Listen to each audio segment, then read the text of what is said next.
Hey, what's up, everybody? This is Femi from Femi Diaries here. You guys stay tuned for this second installment in this series called Fight to Win. You're going to have a great time. Stay tuned. This is Femi from Femi Diaries, and I hope you guys have subscribed to my channel. And also just kind of like the video so that other people, it will give more people the opportunity of seeing the video. Kind of continuing in this series, today I just kind of wanted to I want to delve a little deeper and dive deeper into the result of having been in this fight that I've been talking about, and what that fight has, the result of what that fight has cost in many of our lives. The result of what this fight has caused in many of our lives is pain and dysfunction. And you know, the thing with pain and dysfunction is that pain and dysfunction, when we talk about dysfunction, obviously it's clear you can't function right. And not being able to function right obviously will affect us as individuals. We won't be able to accomplish our personal goals, things that we should do on a regular as humans. We won't be able to function well in our relationships. We won't be able to function well in our families. We won't be able to function well with our kids, with our children. We won't be able to function well in our communities and be a contributor, an influencer in our communities like we should. And all the way down, it just goes like that from that point all the way down to even the nation as a whole. Dysfunction and pain causes a lot of problems in our society, in our lives. It destroys. And that's kind of the reason why the fight is so necessary. The fight against the opponents on the outside and the fight against the opponents on the inside, kind of building up on what I talked about in the intro session. And if you haven't seen the intro session, I want you to take a moment and go check out my intro session for this series called Fight to Win. If you take a moment, you'll be able to kind of build up and understand and pick it up from where we are right now. I look at those kids from the inner cities, and many of them going without, being in communities where they've seen drugs, they've seen abuse, they've seen people shot to death. They've seen all kinds of things. I mean, what do you think is going to happen to those kind of kids when they grow up? Many of them have turned out to be gangsters, and many of them have turned out to be drug dealers and stuff like that. That's not the only thing. Even from families and homes where things seem to have been normal, but there was incest, there was rape, there was dysfunction, there was polygamy, there was things to do with homicide, all that kind of stuff. The effect that has on kids, the effect that has on the brain and the functioning of a kid. These are things that lead to pain and dysfunction, and that's why our society has suffered so much from it.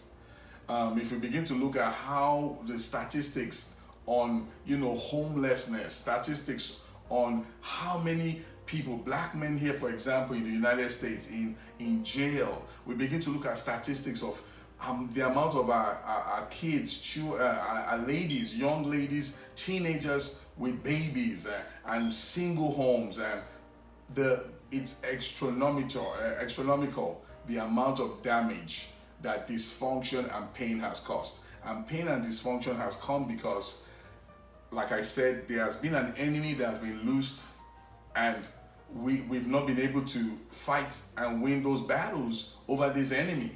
And the effect of what the enemy on the outside has done has affected us on the inside, has affected our functioning, has affected a lot of kids in their formative years, and they've turned out wrong. They've not turned out the way they should.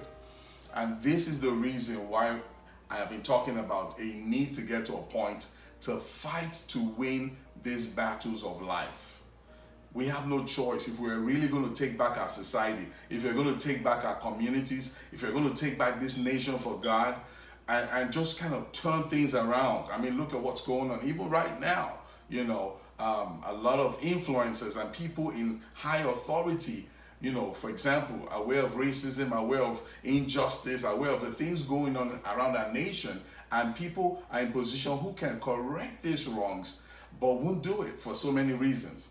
These are some of the things we're talking about, that dysfunction sets in when things are out of line. And that's the reason why I'm calling for a fight. Getting back to a place where we positively fight to win the battles over our lives, to win the battles to bring back our families home, to win the battles to win our communities back, to win the battles to overcome and to really put our nation back on track. And just to kind of break it down a little bit more, I was talking about, some of my fights.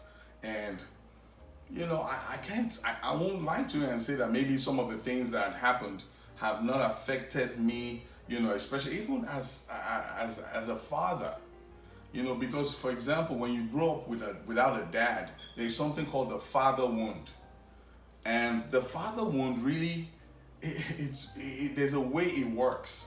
But first of all, one of the things that men get from their dads is an affirmation, and is a kind of a confidence that they have what it takes to give what is necessary in the world or in the community.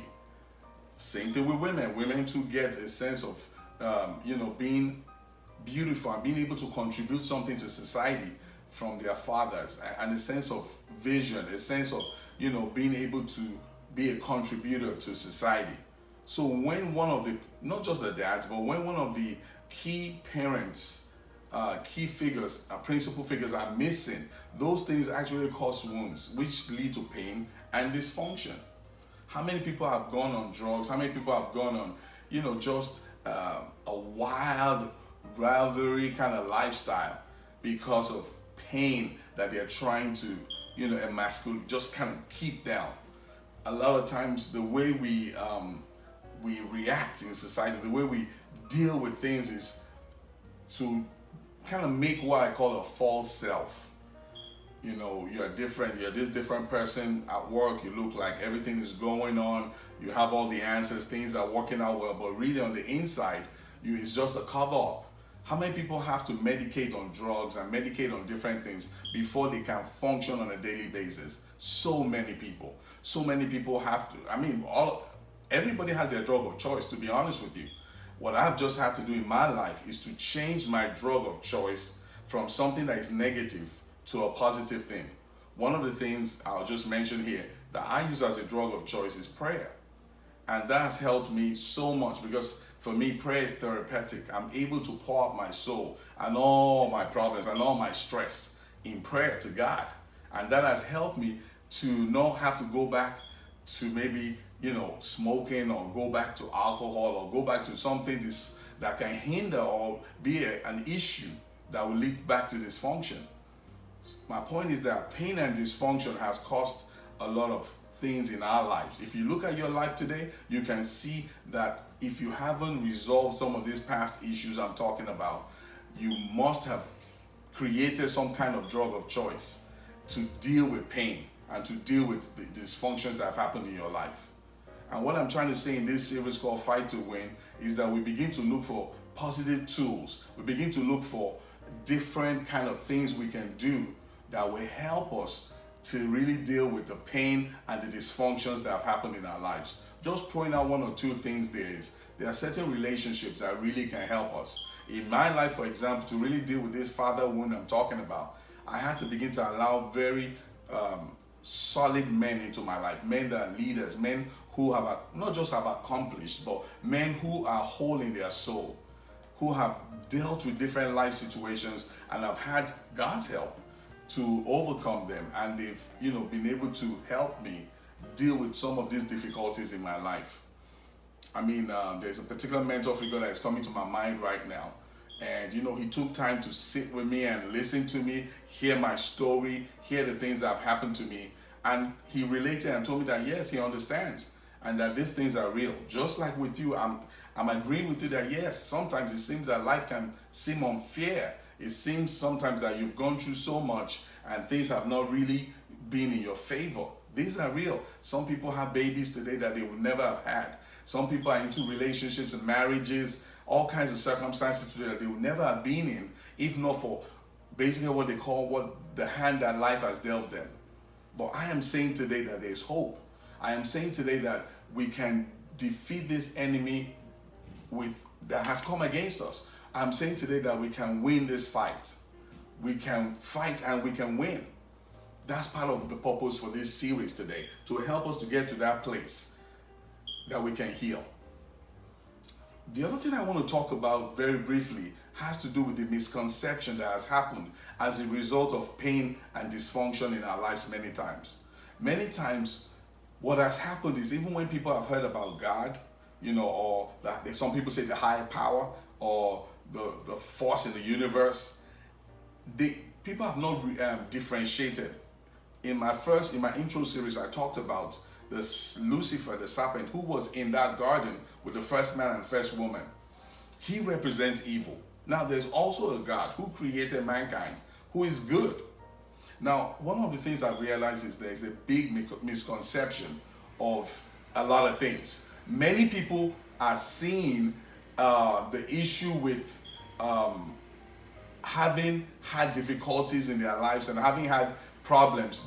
People have a misconception that God is the reason why they've had these things happen to them. You see, it almost seems like anything that goes wrong among mankind, it's always God, the God of the universe, who has caused these things to happen to us.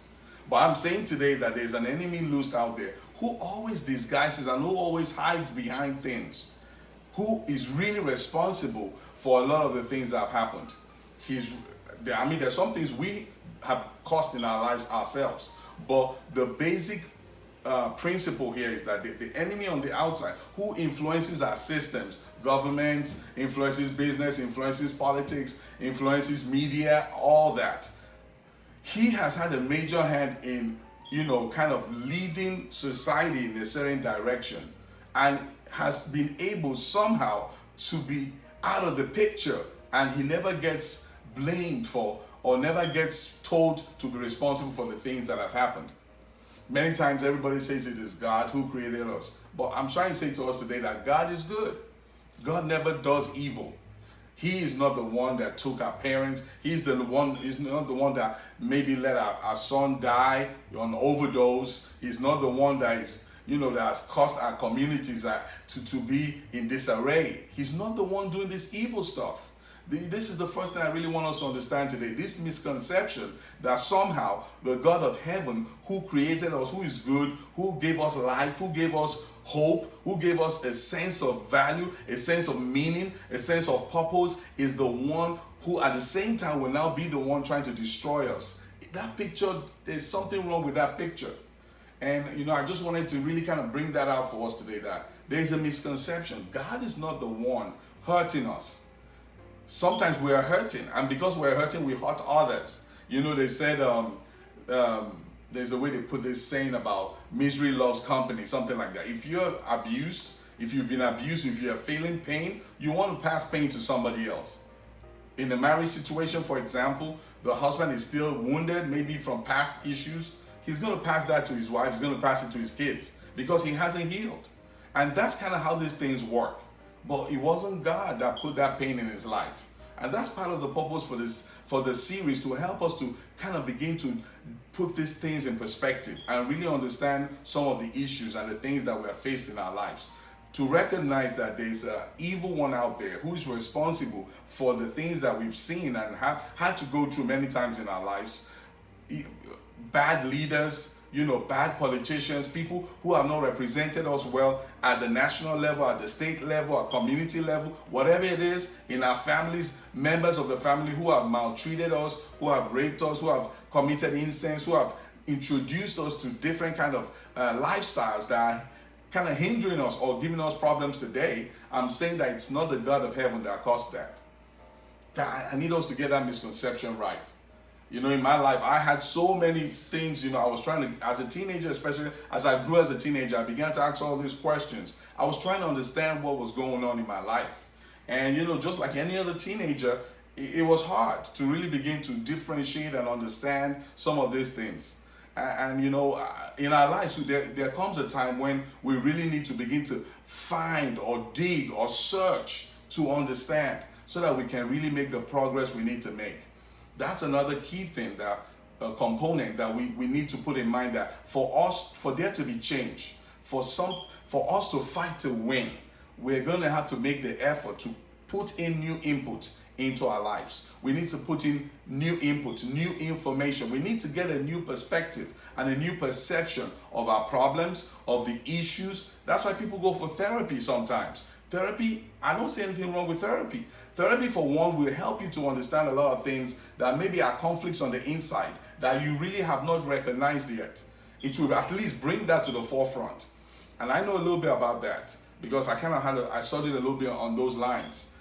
And therapy, some people go for therapy if you want to go for therapy. Go see somebody, talk to a family member, and just kind of let some of this stuff out. Whatever doesn't get touched, whatever stays inside, it festers and it really becomes like a cancer or like a disease. Many of the pain, many of the dysfunctions we feel, we need to let it out. We need to find a safe place where we can put those things. It's either going to be in the face, maybe with a mentor figure, or maybe with a family member who is well trusted, or maybe a therapist, or a counselor, or somebody who can really sit down and really help us to begin to chop it up and walk through some of these issues that have scarred us, that have wounded us, that have, caused pain in our lives. We need to find ways to heal. One of the ways, like I said, is new input. Something new has to come in to help us to overcome some of these issues that we've had to go through.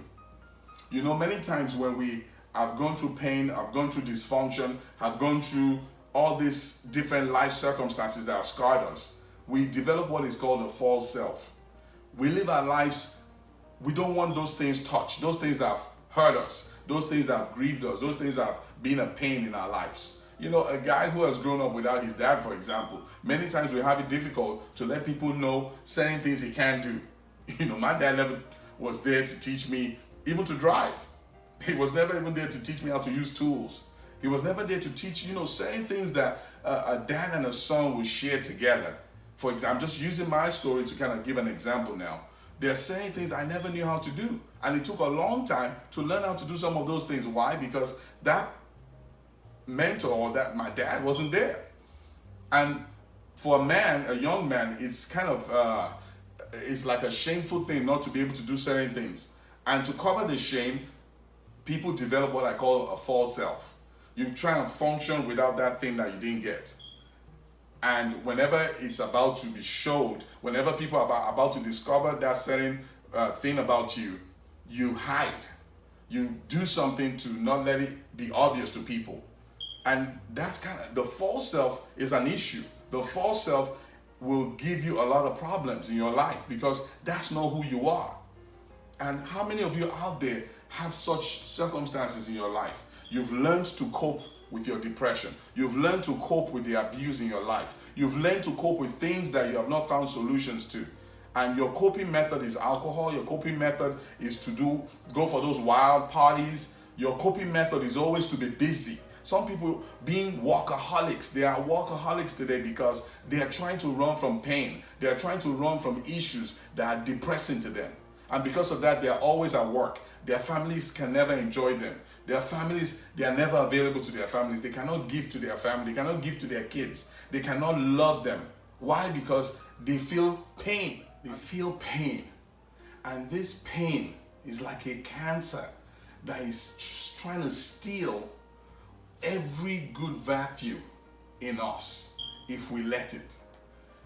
You see, the thing with this pain is that it festers and it begins to come into our marriages, it comes into our relationships, it comes on our jobs, makes us into this thing I just said, a false self. And the false self is comfortable because with it, when we function with it, people don't see the pain, they don't see the dysfunction, they don't see the things in our lives that are still bleeding and needing attention and that are wounded. The false self helps us to cope. See, that's the thing. So you see people, they get into an addictive lifestyle, they have things they do to cope. But we really want to heal. That's what we want. We want to get to a place where we actually heal on the inside and on the outside. But if we're going to heal and be able to be there for our families, be there for our communities, be there, even have peace with our own selves, then we're going to have to fight. And that's the whole purpose of the series, to help us to understand that it's going to take a fight to win over the false self, over dysfunction, over pain. These are real. I mean, we know it. I've had a lot of pain. I've had dysfunction in my life. And you know, kind of like one thing I learned in one of my classes in school back then, one of the projects I did with the Alcohol Anonymous group, you know, they would come in and they would say, my name is Femi Adeolu. I am still presenting once in a while a false self. And the whole class and the whole people would say, hello, Femi Adeolu. See, they owned their pain. They owned their struggle. They owned their dysfunction. They were not trying to hide it. They were not trying to use the false self to continue to try and thrive. We will have to confront those shameful things, or those things that, you know, sometimes pain becomes shame, because the pain now, hiding the pain, you know, if it's being uncovered, it makes us feel shame. We're going to have to uncover it. Whatever it is, whatever has led us to that place of feeling rejected, feeling shameful, feeling that we are not who we are, and that we have to put on a front or a mask or a false self. That's part of what I'm talking about when I talk about us fighting to win. We want to fight to win those battles so that we'll be who we are at home, at work, in the community, in our nation. And we are now able to give that gift that we were meant to give in our lives to the world, to our family. See, the thing is, if we don't deal with the false self, we will continue to hide. Our relationships will not enjoy what we have. Our children will not enjoy what we have. Our friends will not enjoy what we have. Our communities will not enjoy what we have, because we are not fighting the battle to win. It takes a fight to confront the false self. It takes a fight to say to yourself that, no, I will not be violent. No, I will not be passive. I will be present in my family. I will be present with my kids. I will be there for them. I will support my wife. Even though we're different in our personalities, we will talk things through.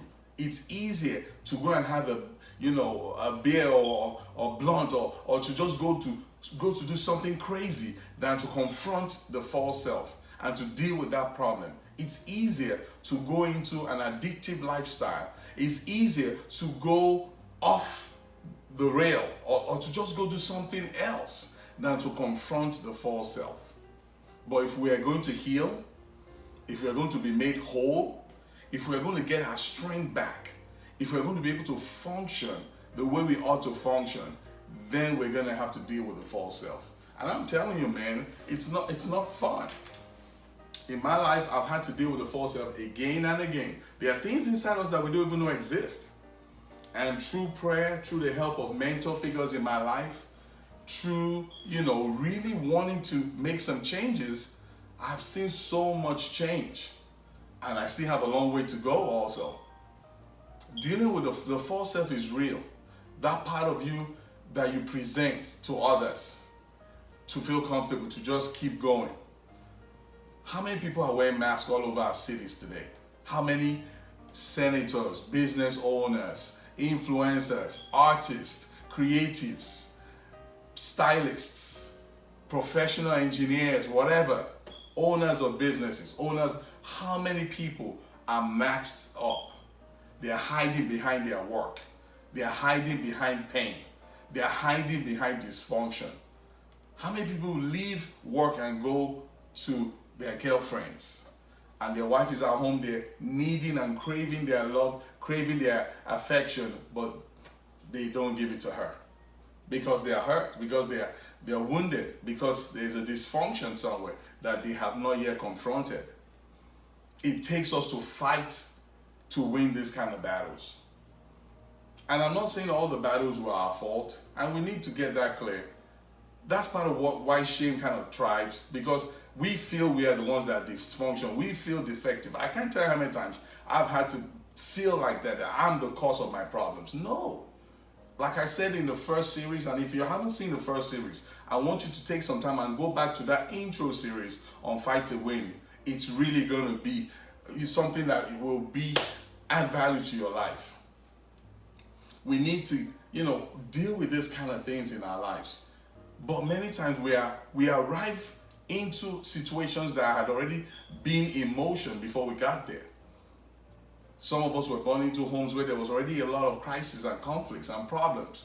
And we were born into it, and we can't change our ethnicity, we can't change our origins, but we can change our future. We can change the decisions we make. We can change the path we walk in and what we allow in our lives. And that's the decision I have made in my life, to be a better man, to give my kids what I didn't get. Oh man, every day is my goal. And I'm not perfect. I've made a lot of mistakes. And there's some things that I'm still working on being able to give them. But I made up my mind. Another thing I did was I saw my dad beat my mom. My dad beat my mom a whole lot. And I still remember as a little boy hearing my mom cry in the bedroom. I made up my mind I will never hit my wife. I'm not a man. I'm not someone who beats up women. No. I saw that in my dad, even as a little boy. And I made up my mind never to do that. And I have never done it because it was a decision I made. It was a choice I made that I will never be put in that kind of a situation. I don't care what she has done to me. I will never lift up my hand and hit her. But that happened in my house a whole lot. So there's so much for us to deal with so that we can come out of pain and come out of dysfunction and be the person we really ought to be, and to overcome this false self that is almost like there are two parts of you. You hear people sometimes talk about multiple personalities, and there's so much more to that. I might not talk about that right now, but they have this self when they're at home, they have this self when they're with their friends, then they have this other self when they're by themselves. But another thing is about healing and really beginning to recover from these wounds and these dysfunctions. It has to come out. We have to have the time to grieve. We have to have the time to unlock pain. We have to have the time and the opportunity to talk to people that we love, key people that have been sent into our lives to help us.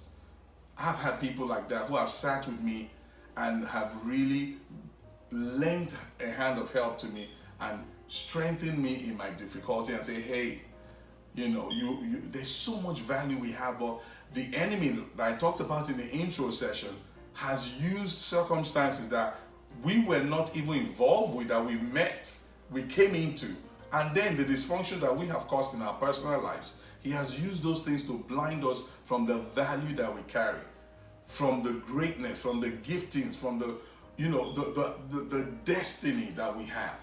He has used those things to make us seem and look and feel that we are not who we are supposed to be. If you look at some of those stories in the Bible, you see many times the way God saw the people he was about to use was not the way they saw themselves. They saw themselves as broken. They saw themselves as less than. They saw themselves as not good enough. How many of you out there feel like that? Feel like you're not good enough? Feel like you don't have what it takes? Feel like you're not beautiful enough? Feel that people don't love you? Feel that no matter what you do, you can't get ahead? Feel like failure is all you have? How many people out there? But I'm saying to you today that if you can make a choice to fight, to win these battles, you will get ahead. You will get to a better place. You will begin to heal. You will begin to be restored. You will begin to feel your strength come back. You will begin to feel, if you're a guy, for example, that row, because it's in there. The fire is in there. Your passion, your strength, all your God-given gifts are in there, waiting to be unlocked, waiting to come out. But you are the one to unlock it. You are the one that can unlock your potential, unlock it. But you will have to get to a place where you confront the false self. You have to get to a place where you allow yourself be vulnerable so that you can talk to your wife, talk to those key people in your life and say, hey, this is what I'm struggling with, and get the healing and get the restoration and get the strength that you need to go through and fight to win those battles. I'm here to tell you that you can win those battles. I'm here to tell you that it doesn't matter what the enemy on the outside has done, and even the systems, because like I said, he has influenced the systems. Whatever influence he has done on the system that is affecting you in any way, maybe it's racism, for example, injustice, for example, and it makes you feel down, it makes you feel less than, it makes you feel less than a human. These are things that were caused by the enemy on the outside influencing the systems. But at the same time, I say that you can still win those battles. You can still fight to win over all those issues, whether it's injustice, whether it's racism, whether it's, things, because some people people have struggled even to have a living with low income, sometimes parents with no income at all.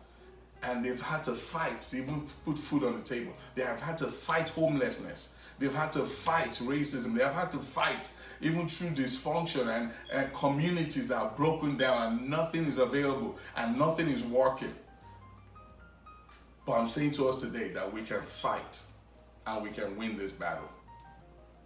We're going to pick it up from here in the next clip. See you guys soon.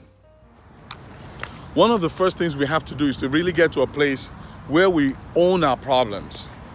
We don't blame others for it anymore. It's not my dad, it's not the government, it's not society that has wronged me. Yes, things have gone wrong. Yes, I've had a hard time. Yes, I've struggled with certain things, but I'm not blaming anybody again. That's a good place to get to, where we're not blaming people anymore. Now we own our problems. See, these people in the Alcohol Anonymous place, they own their problems. They say, yeah, I'm the one addicted. I'm the one struggling. I'm the one having this difficulty. And from there, they could get help from the people there. They normally had what they called a sponsor. And what the sponsor did was, the sponsor held the person accountable and was always there to help that person through a recovery process. And honestly, that I really do see why that program has really helped a lot of people, because there was support. They were able to fight their addictions. They were able to fight the things that have come against them. Some of them are sexual, they have sexual problems and, they're predators. And some of them is alcohol, some of them is drugs, some of them, different kind of problems. Even being a workaholic is a problem. People hide. And, we're talking about the false self. These are some of the ways we can deal with the false self in our lives. The false self gives us a false sense of hope, makes us think, and behave in certain ways that is not who we are.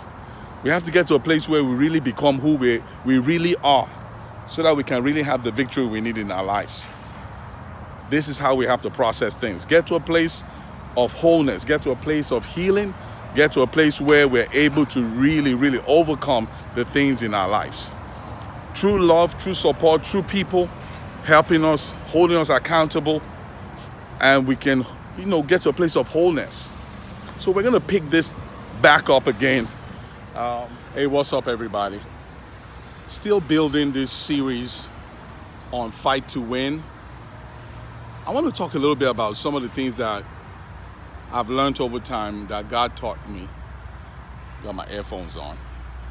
But some of the things that God taught me in line with being able to overcome some of, the issues I've already mentioned, overcoming the father wound, overcoming feelings of abandonment, rejection, rebellion, pride, anger, and like I said, that false self, that's the big one that all of us are going to have to deal with, the false self. But some of the things that God has kind of helped me with over time, the first thing I realized is that until you get to a place where you surrender your pain, whatever it is that you're feeling on the inside, you can't get healed. You have to get to a place, first of all, acknowledge. See, it's so hard for a lot of us to acknowledge that we are actually struggling about several things in our lives.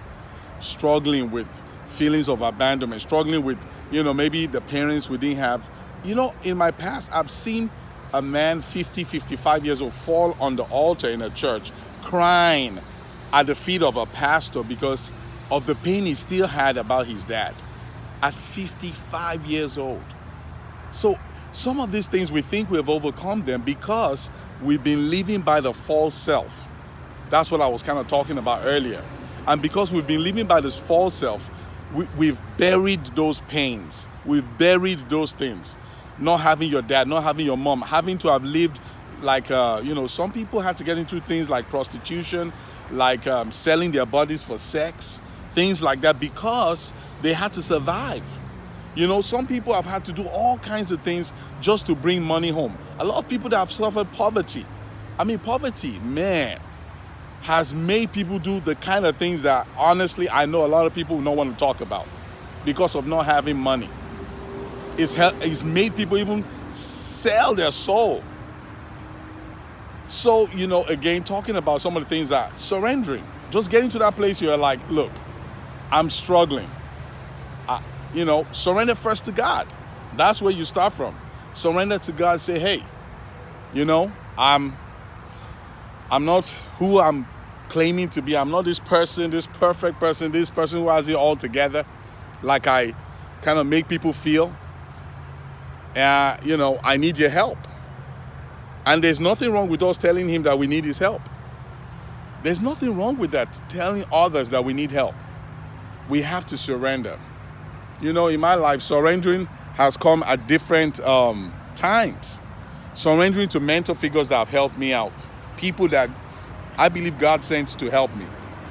Even till today, I have people in my life I talk to when I get to those difficult points or difficult places in my marriage, in my relationship, in my, let me just say this. All of us have certain things we are still struggling with, okay? One of the things I'm still struggling with, or should I say I haven't mastered, is being a father to my kids. You see, like having not had an example, I'm still having to learn as I go. There are quite a number of things I'm doing well, but there are quite a number of things also that I still need to learn. And it's a journey, it's progress. You continue to learn.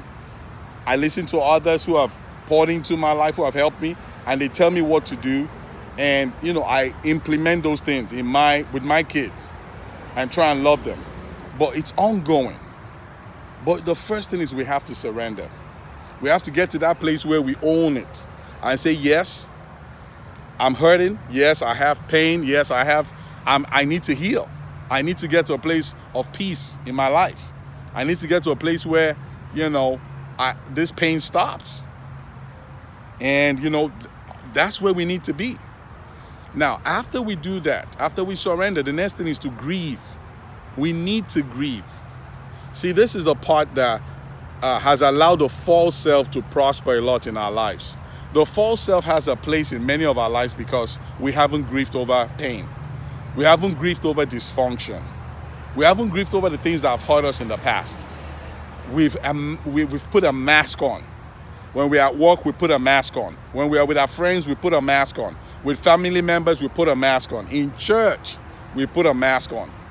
And because of the mask, the false self prospers. But what I've realized is the more the false self prospers, the more pain we still have. The more dysfunction we're still open to. The more we are not able to do everything we are supposed to do because of that false self. So we have to grieve. That's the second thing that God really taught me. We have to grieve. We have to let it all out.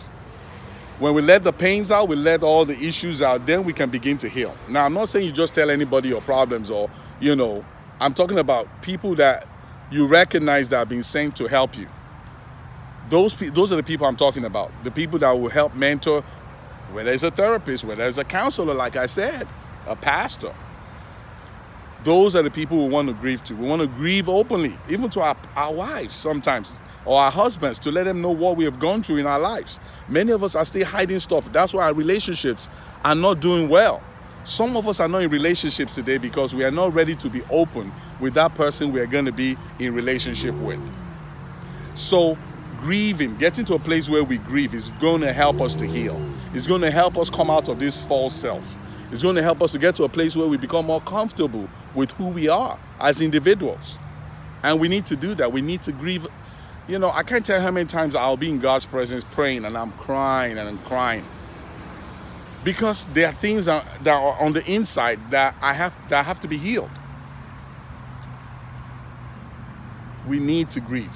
We need to let pain out. We need to let dysfunction out. We need to get to a place where we become comfortable with being uncomfortable in certain situations. That will help us to heal. Now, the third thing I'll talk about now before I take my leave for now is love. We now need to accept love.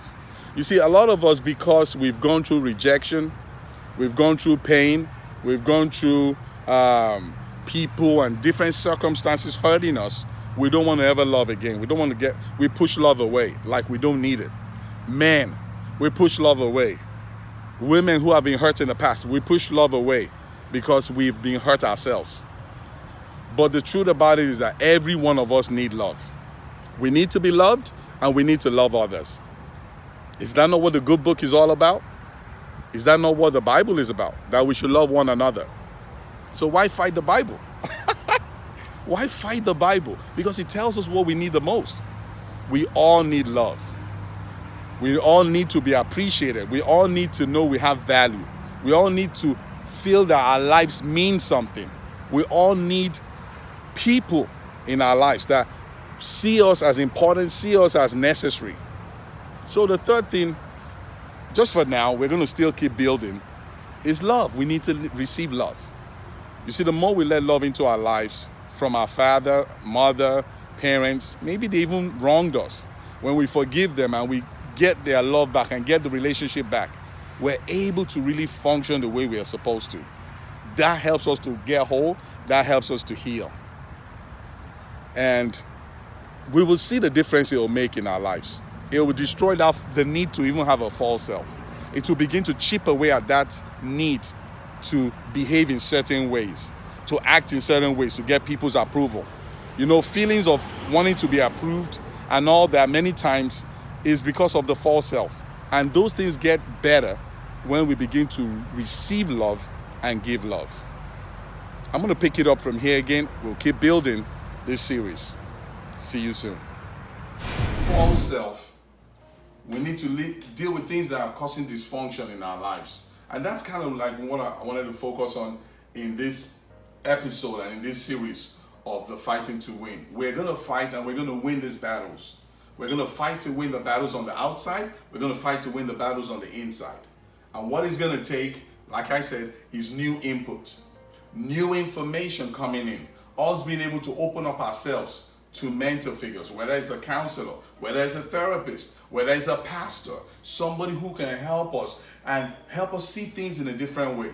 Getting someone who we can be accountable to, somebody who we can talk to at times when we struggle, when we deal with that false self, when we deal with those tendencies to do things in a different way. We need all that support system in our lives. You know, the Alcohol Anonymous people, for example, there's such a camaraderie, there's such a love among them. They support one another. They help one another. I remember, doing my project in school back then, and there's somebody called a sponsor. Your sponsor is kind of like a mentor, somebody who helps you through he keeps you accountable and he helps you through your journey of recovery. That's what we all need. We all have been dysfunctional in one way or the other. We all have not functioned at our peak, at our potential. But we can make the progress. We can get everything we need, but we need to be open to it. And that's kind of what I'm saying. We need to be open to getting the new input, getting the new information, getting help from all the different sources that are available to us. Ultimately I say God help me, but God won't come down as a human. God is going to use people around. He's going to use the counselor. He's going to use the therapist. He's going to use the doctor. He's going to use the friends. He's going to use my wife. He's going to use my kids. He's going to use my pastor. He's going to use those books, the good books that we could read and give us knowledge and information, give us insight, give us a different perception and perception about our issues and about the difficulties and problems we've had to face in our lives. These are some of the things we're going to have to do as we make up our minds to fight to win all the battles that we face. And we can do it. I can do it. You can do it. We can fight and win this battle. We're going to pick it up from here in the next episode. I'll catch you guys. See you soon.